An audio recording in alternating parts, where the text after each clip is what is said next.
자, 오늘 같이 나눌 하나님의 말씀 보겠습니다.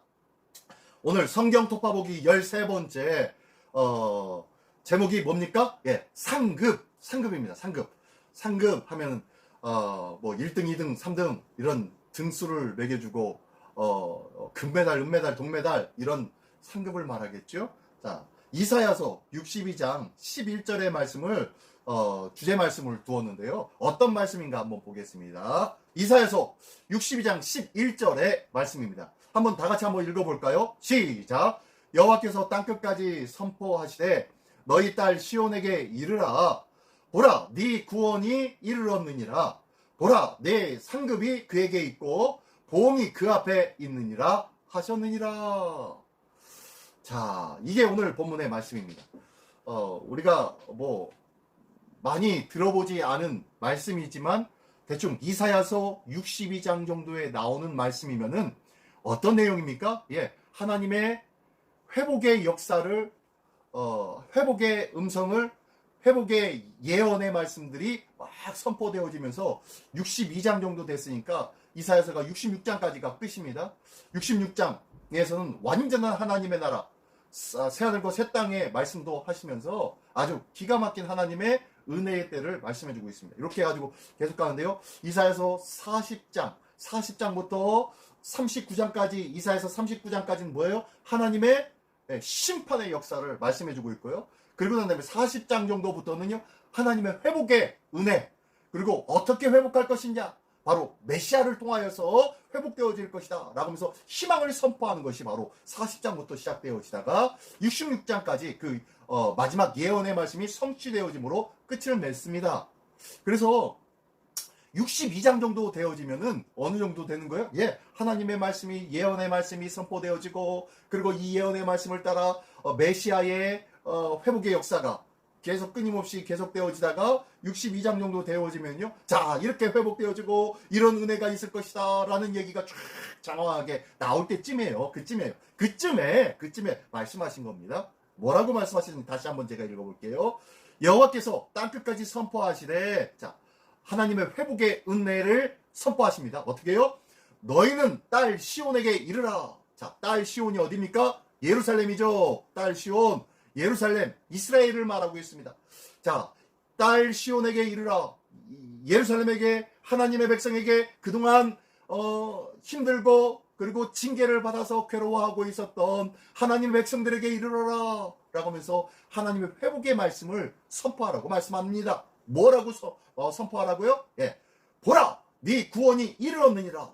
예, 하나님께서 너희를 구원해 주실 텐데 이 구원이 너희에게 이르렀다 라고 말씀합니다. 이 정도 되면요, 신약성경에 어느 정도의 말씀이냐면은, 내 구원이 이르렀다 라는 것은요, 회개하라, 천국이 가까이 왔느니라 라는 말씀이에요. 세례 요한이 선포하죠. 예수님이 오실 것을 예언하며 그의 첩경을, 그의 길을 예비하면서 나는 광야에서 외치는 자의 소리다 라고 하면서 나는 그의 길을 예비하는 자다 라고 하면서 회개해라, 천국이 가까이 왔느니라 라고 했는데, 이 천국이 누구예요? 바로 메시아 예수 그리스도죠. 예수 그리스도가 가까이 오셨느니라.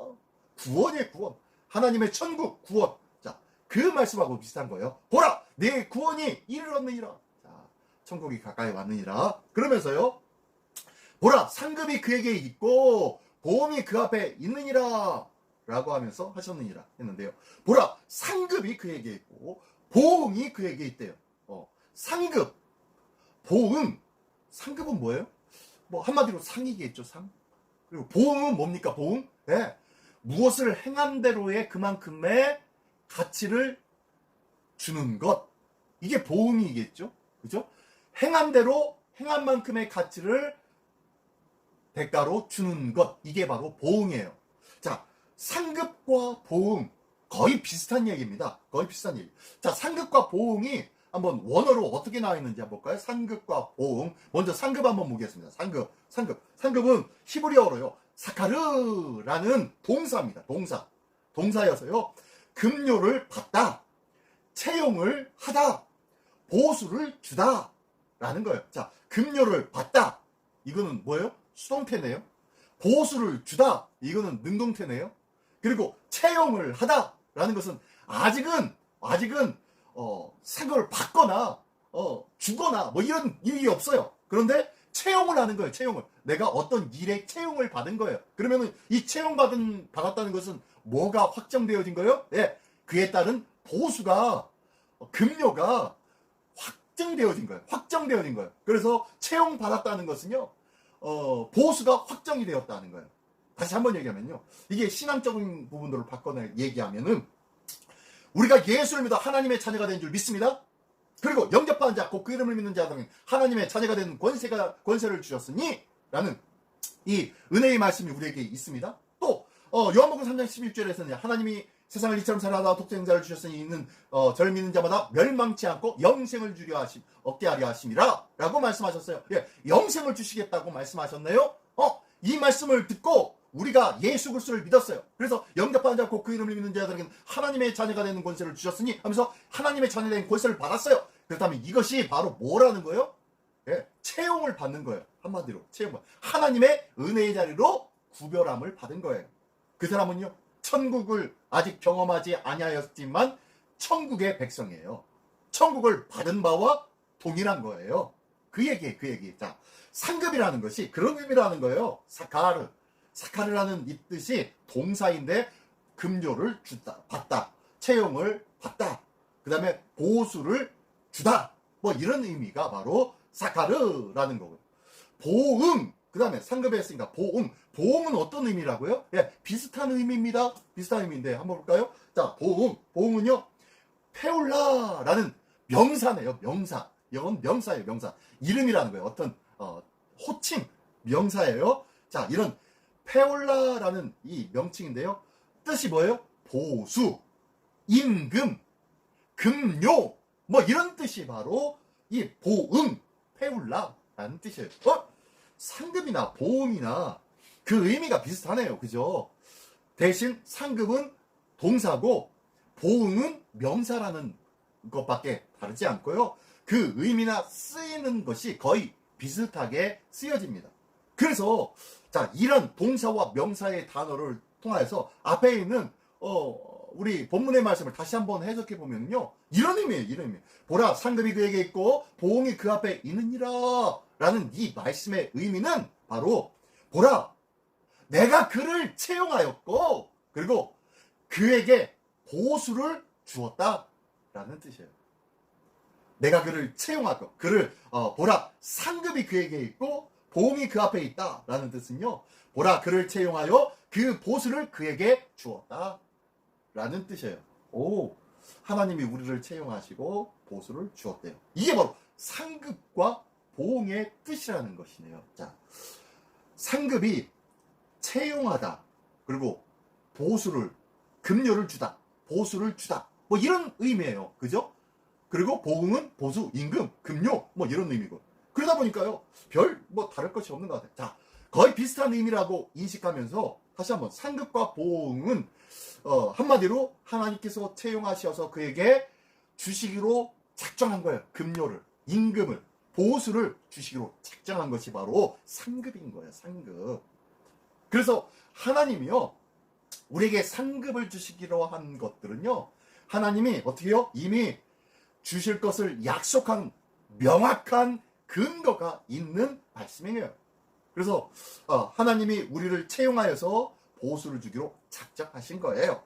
자, 이 말씀이 그 말씀입니다. 그래서 오늘 본문의 말씀, 오늘의 본문의 말씀, 여호와께서 땅끝까지 선포하시되 너희 딸 시온에게 이르라, 보라, 네가 구원이 이르렀느니라. 자, 구원을 너도 받았어.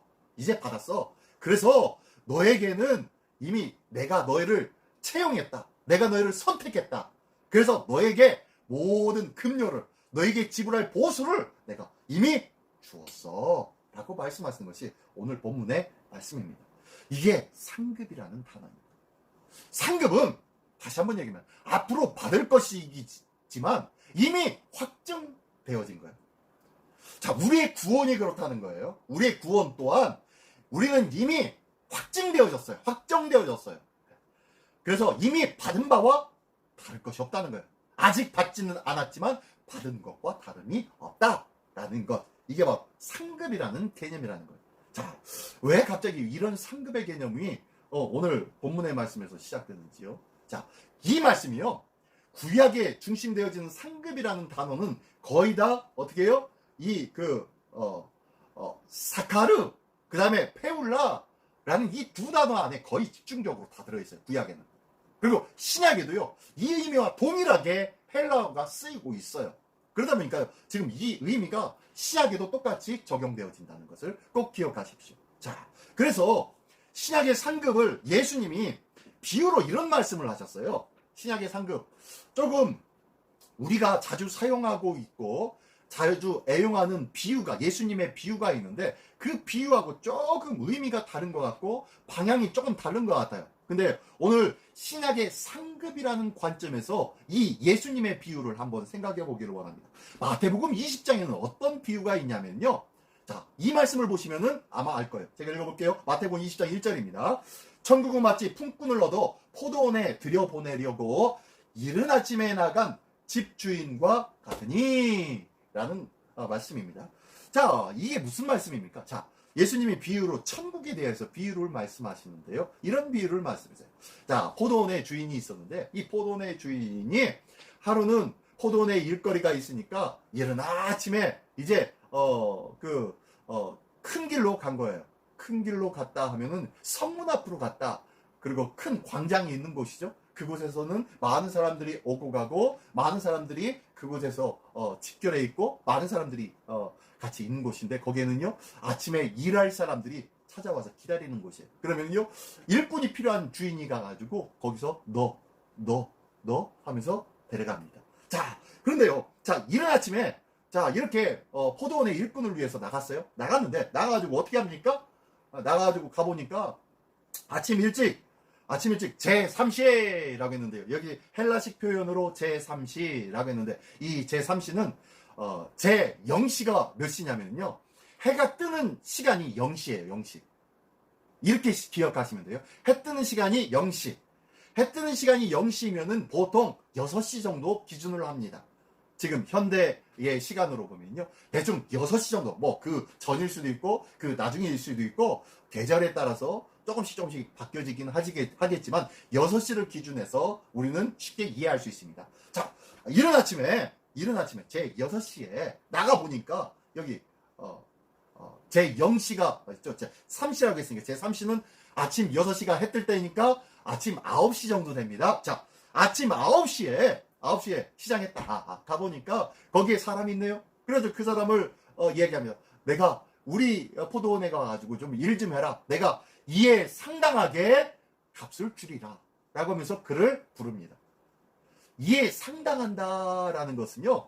당시 유대인들의 하루 품삯이 바로 1데나리온입니다. 1데나리온이 일꾼 하루 품삯이 1데나리온이에요. 그래서 이에 맞게 상당한 값을 너에게 줄 테니까 우리 집에 와가지고 포도원 일 좀 해다오 라고 합니다. 그랬더니 이 사람이 아침에 꿈으로 그곳에 가가지고 포도원에 가가지고 열심히 일을 합니다. 일을 하다 보니까 이 주인이 보니까 조금 일손이 모자랄 것 같아요. 그래가지고 일손이 모자랄 것 같아가지고 또 일꾼을 찾으러 갑니다. 일꾼을 찾으러 가니까 제6시에 제6시는요 몇 시냐면은 아침 새벽 6시가 0시라고 했죠.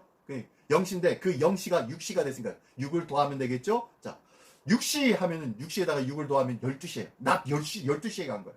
낮 12시에 가니까 그래도 일 안 하고 멀뚱멀뚱하고 있는 사람이 있네요. 그래가지고 야, 너 우리 포도원에 가가지고 좀 더 일해 라고 불러드립니다. 그래가지고 그가 또 12시에 불러가지고 열심히 일합니다. 이러다 보니까 또 일손이 부족한 거예요. 그래가지고 또 다시 가가지고 합니다. 몇 시에요? 제9시면은요 거기다가 6을 더하면은 몇 시죠? 예, 15시. 예, 15시면은 오후 3시죠. 오후 3시. 오후 3시에 가보니까 거기에 또 멀뚱멀뚱 놀고 있는 사람이 있어요. 야, 너 뭐하냐, 여태. 어서 우리 포도원에 가가지고 일 좀 도와줘. 라면서 갑니다. 그래가지고 데리고 가가지고 열심히 일을 시키는데 그래도 마지막으로 마무리를 해야 되는데 마무리가 되려면 일손이 또 부족할 것 같아요. 그래가지고 부랴부랴 가가지고 제11시면은 제17시. 오후 제17시면은 몇 시입니까? 오후 5시죠? 오후 5시, 오후 6시면은요, 이제 끝나요. 해가 저물어요. 오후 6시. 그러니까요, 이 오후 6시 1시간 남겨놓고 그를 불러가지고 빨리 와서 우리 일을 도와라 라고 그를 데리고 와가지고 오후 5시에 6시에 끝나는데 5시에 1시간 전에 데리고 와가지고 그를 일을 시킵니다. 포도원에 들어가라 라고 하면서 일을 시키는 거예요. 시키고 난 다음에 그 다음이 문제예요. 이 비유에서는요. 그 다음에 어떤 물이 있습니까? 문제가 일어납니까? 저물 때 이제 다 끝났어요. 일이 끝났어요. 해가 떨어지면요 더 이상 일을 시켜서도 안 됩니다. 해가 저물면요 모든 일꾼들은요 일을 해서는 안 돼요. 율법이에요. 그러니까 이제 다 끝나고 이 주인이 그들에게 품삯을 주잖아요. 품삯을 주니까 가장 늦게 온 저녁 5시에 온 그 사람부터 계산을 해줍니다. 얼마씩? 한 데나리온을 그에게 주는 거예요.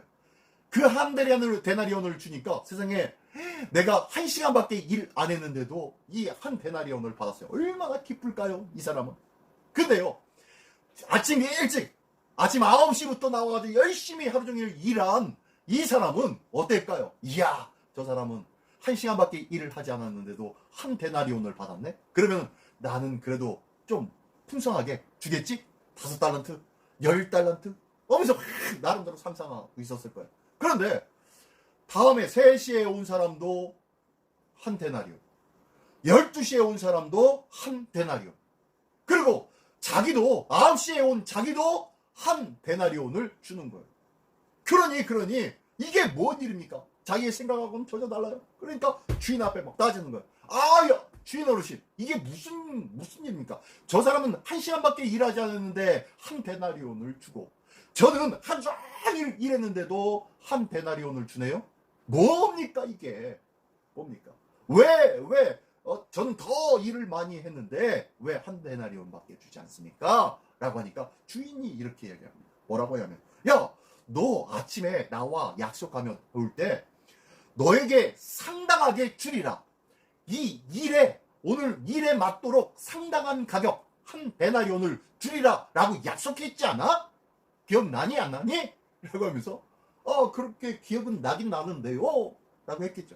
그래 나는 너한테 한 데나리온만 주기로 했어. 그러니까 그 말대로 한 데나리온 주는 거지 뭐가 잘못됐다는 거냐 라고 하면서 뭐라고 합니다. 그러면서 아니 내 돈을 가지고 내 마음대로 하는데 네가 무슨 상관이냐 라고 얘기합니다. 자 모두가 다 한 데나리온씩 받았어요. 자 이러니 자 여기에는 공평함이 있을까요? 공정함이 있을까요?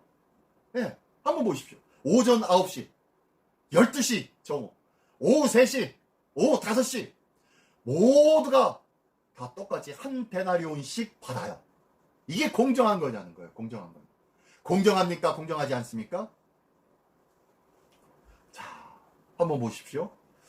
한번 1번 한번 읽어볼까요? 1. 포도원 주인의 행위는 먼저 온 일꾼에게 불평의 이유가 되었다. 당연한 거겠죠. 당연한 거겠죠. 그죠? 당연해요. 그죠? 나중에 온 사람들이 한 데나리온 받았는데 일찍 와가지고 모든 것들을 다 한 사람도 한 데나리온 받는다면요 화가 날 거예요. 근데 한번 이렇게 한번 생각해 보시지 않겠어요? 어떤 목사님이 이렇게 비유해서 말씀을 하시더라고요. 뭐라고 하냐면 만약에 이 5시 가장 늦게 온 그 남자가 내 아들이라면 오후 5시에 온 일꾼이 자신의 아들이라면은 아마 이것에 대해서 불평할 수 있을까? 라는 거예요. 나는 한 데나리온을 약속하고 아침 일찍부터 하루 종일 일했어요. 근데 아니 어떤 횡재인가 우리 아들은 저녁 늦게 1시간만 일하고 나와 똑같은 급료를 받네요. 그러면요 아버지 된 입장에서 이 주인이 한 일에 대해서 불만을 토할 수 있을까요? 뭐 12시, 9시, 3시 이 사람들은 빼고 처음과 끝이니까 계속 맨 마지막에 5시에 온 사람도 똑같이 한 달란트 한 데나리온을 받으면은 이 9시에 온 사람이 불만을 가질 수 있을까요? 그렇지 않겠죠. 내가 한 달란트 약속받고 원래 기준이 어떤 사람이든 일일 품삯이 1데나리온이니까 공정하게 나는 받았는데 내 아들은 그만큼의 일도 안 했는데 똑같이 1데나리온을 받았다면 이야 이게 어떤 횡재입니까? 그러면서 아우 주인님 감사합니다. 우리 아들에게 이렇게 후대를 해주시다니 감사합니다. 하지 않겠나요? 그렇겠죠? 자 그러면은 9시 12시 3시 5시 모두가 다 한 데나리온을 받았다는 것, 이건 공정한 것 맞을까요? 그럴까요? 공정하지 않습니까? 그럼 이것도 한번 생각해 볼 수 있어요. 이와 비슷하죠? 자, 집 나간 탕자의 비유를 우리는 압니다. 그죠? 탕자가 나중에 들어와서 그 들어온 것을 보고 아버지가 너무너무 기뻐서 그를 씻기고 머리부터 발끝까지 새 옷을 입히고 그리고 단장하고 손에는 다시 금가락지를 끼우고 새 신발을 신기우고 그리고 소를 잡아서 잔치를 벌였습니다. 이게 바로 아버지의 마음이죠. 근데요, 밖에서 하루 종일 열심히 일하다가 들어온 형이 들어왔어요. 보니까 아니 집안에서 웬 자기도 알지 못하는 잔치가 벌어지고 있네요. 이거 뭔 얘기냐? 뭔 일이냐? 라고 물어보니까 주위 사람, 당신의 동생이, 죽었던 동생이 돌아왔습니다. 그래서 아버지가 기뻐서 저렇게 잔치 자리를 마련해서 많은 사람을 초대해서 그렇게 기쁨을 누리고 있습니다. 나누고 있습니다. 라고 하니까 이 아들이 어떻게 했어요? 네. 집에 들어가기도조차 싫어해. 꺼려해. 집에 들어가기도 싫은 거예요. 이 아들이, 큰 아들이. 그러니까 아버지가 와서 그럽니다. 왜 그러냐? 너는 나와 함께 내가 가지고 있는 모든 것이 다 네 것이 아니냐. 그런데 지금 네 동생이, 죽었다고 생각했던 그 동생이 저렇게 멀쩡하게 살아서 돌아왔는데 왜 기쁘지 않냐냐 라고 하면서 그 기쁨을 같이 누리자고 이 큰아들을 설득시키며 데리고 들어가는 거예요. 이 탕자의 비유는요, 탕자에다가 포커스를 맞출 것이 아니라 이 큰아들에게 포커스를 맞춰야 돼요. 큰아들이 나는 하나님 곁에 늘 함께하고 있었는데 나에게는 더 큰 상을 주지 아니하고 저렇게 망나니 같았던 저 아들에게만 저렇게 하나님이 기뻐하며 저렇게 선대하고 있으니 화가 납니다! 라고 하고 있는 이유는 뭡니까? 내가 지금 탕자, 동생의 형이 아니라 저 개체와 나를 따로 하고 있다. 따로 생각하고 있다는 거예요. 너는 너, 나는 나라요. 아버지는요, 내 자녀, 내 가족, 나의 한 지체니까 이 아들이 죽은 줄 알았던 이 아들이 살아온 것만 해도 기쁜 거예요. 근데요, 형은 이 동생을 내 지체, 내 한 혈육이라고 생각하지 않았어요. 나와 경쟁자요, 내가 싸워야 할 대상자로 생각하고 있는 거예요. 그러니까 그 한 개체가 존재하는 그 자체가 싫은 거예요. 다시 한번 이 데나리온 볼게요. 데나리온 9시에 12시에 3시에 5시에 모두가 다 한 데나리온을 받았습니다. 9시에 일했던 자가 만약에 5시에 와서 일한 자도 한 데나리온을 받은 이 사람도 내 아들이라고, 내 지체라고, 내 살붙이라고 생각했다면요, 기뻐서 좋아했을 거예요. 그러나 그와 나는 달라 라고 생각하니까 늘 화가 나고요, 짜증이 내고 불평이 되어지고 공정하지 않아요 라고 얘기할 수밖에 없다는 거예요. 이게 바로 뭘까요? 자, 한번 포도원 주인이 뭐라고 대답했나 볼까요? 자, 13절입니다. 13절 14절입니다. 주인이 그 중에 한 사람에게 대답하여 이르되, 친구여, 내가 네게 잘못한 것이 없느라 네가 나와 한 데나리온의 약속을 하지 아니하였느냐? 14절, 네 것이나 가지고 가라. 나중 온 이 사람에게 너와 같이 주는 것이 내 뜻이다. 모든 자와 동일하게 여겨주시는 것. 모든 자를 어떻게 해요? 너 따로, 이 사람 따로, 저 사람 따로, 다 따로로 생각하지 아니하고요, 모두가 다 나와 똑같은 자라는 거예요. 내 살붙이라고 여기는 거예요. 나와 하나다 라고 여기는 거예요. 이게 바로 하나님의 마음입니다. 이것을 가리켜 뭐라고 하냐면요, 하나님의 뜻은 공의였다는 거예요. 공의라는 거예요, 이게. 자, 지난주 수요일 날, 자, 정의와 공의에 대해서 제가 설명해 드렸습니다. 그때 우리 들었던 분들 기억하십시오. 자, 공의와 정의 그때 들었던 거 지난주에 이렇게 얘기했죠. 자, 정의와 자, 네모 박스 안에 있는 거 볼까요? 네모 박스 안에 있는 거 요거요. 자, 정의와 공의 개념 정리하면서 정의는 동등, 평균, 균등성의 의미고 키재기를 얘기했죠. 키재기. 똑같은 평탄지에서 모두가 같이 서가지고 누가 더 큰가? 라고 하면서 키를 재는 거. 너는 요만큼, 너는 요만큼. 자, 키가 다른 거예요. 기준이 같은 거예요. 기준이 같은 거예요. 이게 바로 정의라는 거예요. 근데 공의라는 것은 뭐예요? 공의라는 것은 제가 그 강대상 비유했죠. 강대상을 갔는데 먼저 계시던 원래 목사님은 키가 작으셔가지고 밑에다가 강대상 밑에다가 받침대를 두셨는데 내가 가가지고 설교하려고 딱 올라가 보니까 요만큼은 더 있는 것 같아가지고 화면상에서 목이 잘려버렸다. 그래서 강대상 밑으로 받침대를 치우고 내려와서 어떻게 해요? 내려와서 같은 키로 같은 화면 안에 들어갈 수 있도록 했다 라고 했죠. 밑에 받침대를 치우는 거. 이건 뭐예요? 같은 은혜, 같은 상을 주시기를 원하는 이게 바로 공정이라는 거예요. 공의라는 거예요. 자, 지금 하나님의 공의라는 것이 바로 여기에 적용되어지는 거예요. 자, 그래서 이 공의,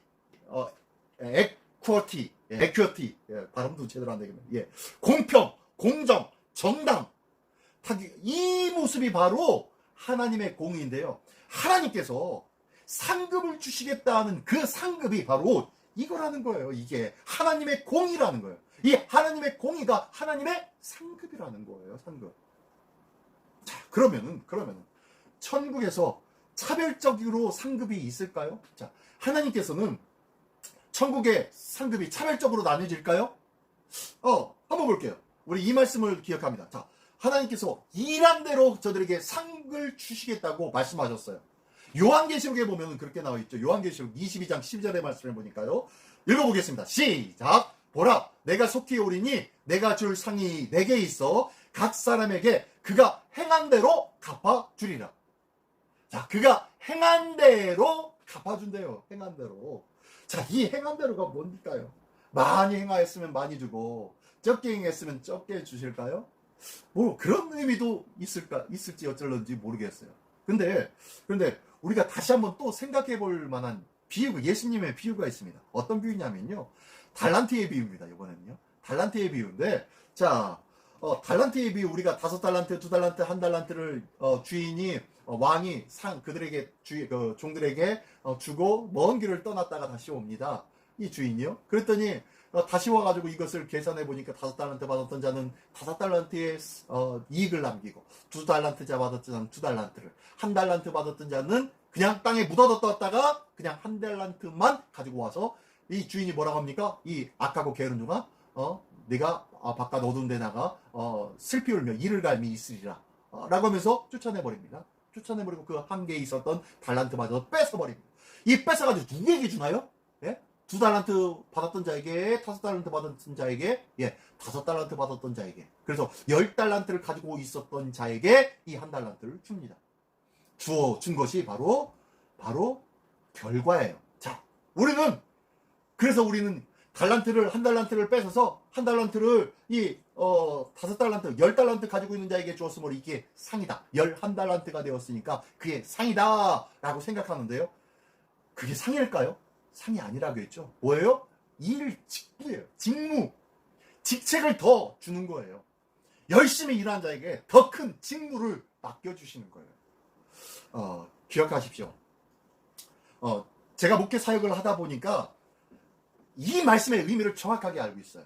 뭐냐면요, 교회에서 이렇게 일을 하다 보면요, 교회 일을 더 열심히 하는 자에게 또 다른 일을 맡기게 돼요. 왜요? 그 이유는 왜요? 그가 일을 잘 감당하니까. 그가 일을 성실하게 충성되이 감당할 줄 아니까 그에게 주는 거예요. 자, 그게 맡김이라는 것은요, 그에게 상급입니까? 아니에요. 더 큰 무거운 직무죠. 더 어려운 일이죠. 근데 반대로 주인의 입장에서는 뭡니까? 주인의 입장에서는 한 달란트를 10달란트 받은 자에게 주었다는 것은 뭐예요? 그에게 직무를 맡겨주는 것인데 이것이 뭐예요? 신뢰라는 거예요. 신뢰. 이야, 너 5달란트를 남기네? 너는 2달란트 주니까 2달란트밖에 못 남겼지만 5달란트에 5달란트, 10달란트를 남겨서 그것으로 열심히 또 맡긴 일들을 하고 있구나. 1달란트쯤이야 더 줘도 너는 능히 감당할 수 있어. 나는 너를 믿어. 라는 신뢰예요. 신뢰. 우리는요, 1달란트 더 받는 것을 상급으로 여기지만 이 상급은 상급이 아니라 뭐예요? 하나님의 신뢰라는 거예요. 신뢰. 제가 일 잘하는 성도에게 더 일을 맡기려고 하는 것과 똑같은 거예요. 그분한테, 그 성도님한테 맡기면은, 그 성도님한테 얘기만 하면은 알아서 착착 다 해주시니까 넉넉히 탄다니까 신뢰가 가는 거예요. 신뢰가. 무엇을 맡기든지 더 맡기고 싶은 거예요. 이런 신뢰의 관계가 예수 안에서 누려져야 할, 교회 공동체 안에 팽배하게 있어져야 할 관계이지요.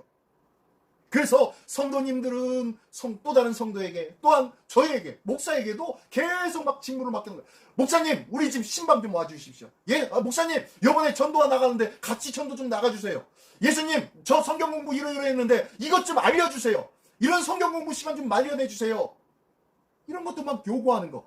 저에게 직무를 막 맡겨주는 것. 이게 뭐냐면요, 여러분들이 저에게 베푸는 신뢰의 모습입니다. 신뢰의 모습. 제가 여러분들에게 직무를 맡겨주는 것도 여러분들에 대한 신뢰라는 거예요. 하나님이 우리에게 맡겨주신 달란트, 재능, 이것도 신뢰입니다. 하나님이 너는 참 신실한 나의 종이야 라고 말씀하시면서 나에게 맡겨주는 하나님의 신뢰라는 거예요. 이게 바로 일한 대로 상을 주는 거예요.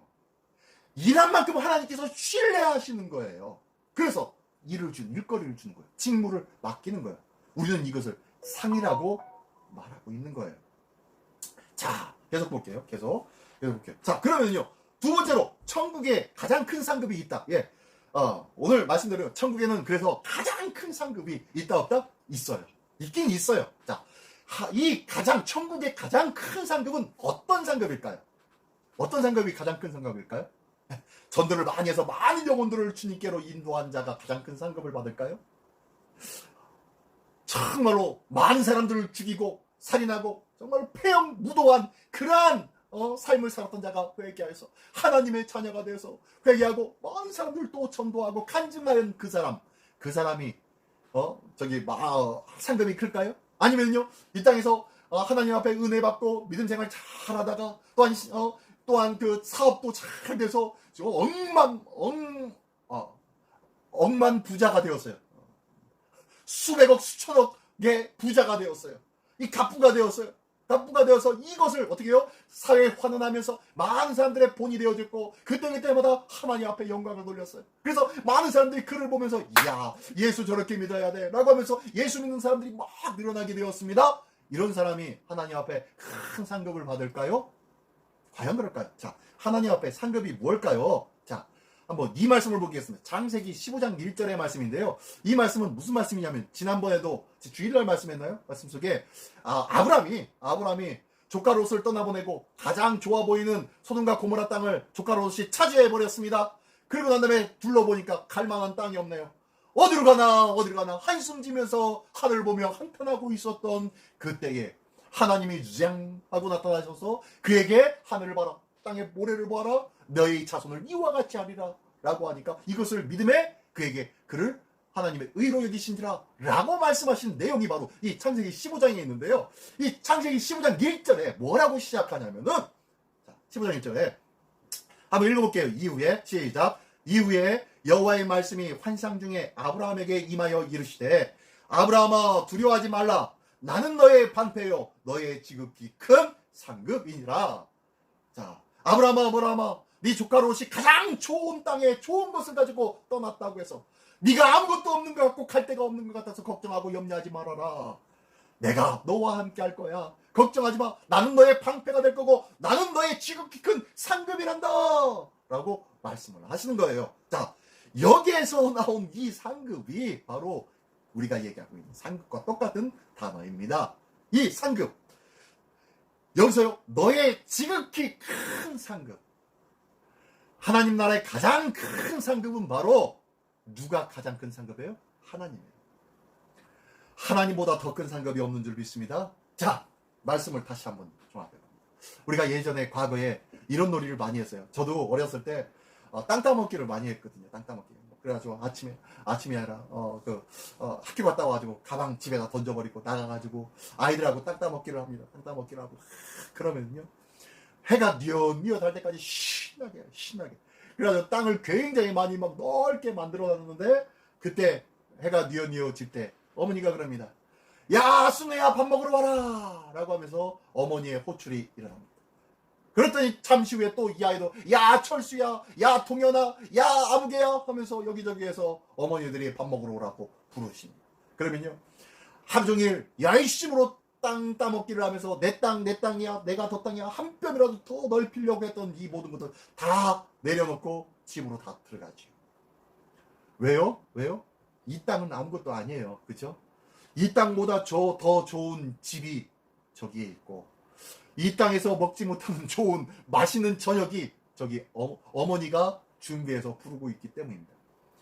나에게 가장 좋은 것은 이 땅에서 땅 따먹기 하고 있는 이것이 아니라 내가 이야기하고 상상하고 있는 죽어도 가지고 갈 수 있는 그 어떤 대단한 그 어떤 것이 아니라 뭐 금멸류관이나 뭐 어떤 그 세상에서 뭐 쥐가 높이 있는 대단한 영광에 찬 그 어떤 금메달과 트로피와 뭐 이런 것들이 아니라 공적이나 업적이 아니라 뭐가 가장 큰 상급이에요?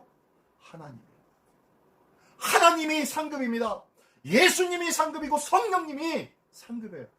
하나님과 예수님과 성령님 그분이 가장 큰 상급이기에 그분과 함께하는 것이 가장 큰 기쁨이고 가장 큰 즐거움이에요. 그분과 함께하는 것이라면요 내가 이 땅에서 즐거워하고 자랑하고 큰 업적을 이룬 그 어떤 것도 그것과 비교할 수 없고 맞바꿀 수가 없는 거예요. 천국에서 가장 큰 상급은 뭐라고요? 예, 하나님이에요. 하나님을 소유한 자가 가장 큰 상급을 누리는 자인 줄 믿습니다. 자, 이것이 뭐냐면요 아침 9시, 12시, 3시, 5시에 온 모든 자에게 주시는 한 데나리온이라는 거예요. 하나님께서 약속하신 데나리온. 누구든지 주 예수의 이름을 부르는 자는 하나님의 자녀가 되는 줄 믿습니다. 영접하는 자, 그 이름을 믿는 자들에게는 하나님의 자녀가 되는 권세를 받게 되는 줄 믿습니다. 이게 바로 하나님께서 약속하신 우리의 상급이에요. 가장 큰 상급이 바로 구원인 거예요. 구원. 그래서 우리 그 본문의 말씀 보라 상급이 그에게 있고 보응이 그 앞에 있느니라. 여기 상급과 보응 이것이 뭐예요? 결국에는 그 앞에 보라 네 구원이 이르렀느니라. 구원 바로 하나님이에요.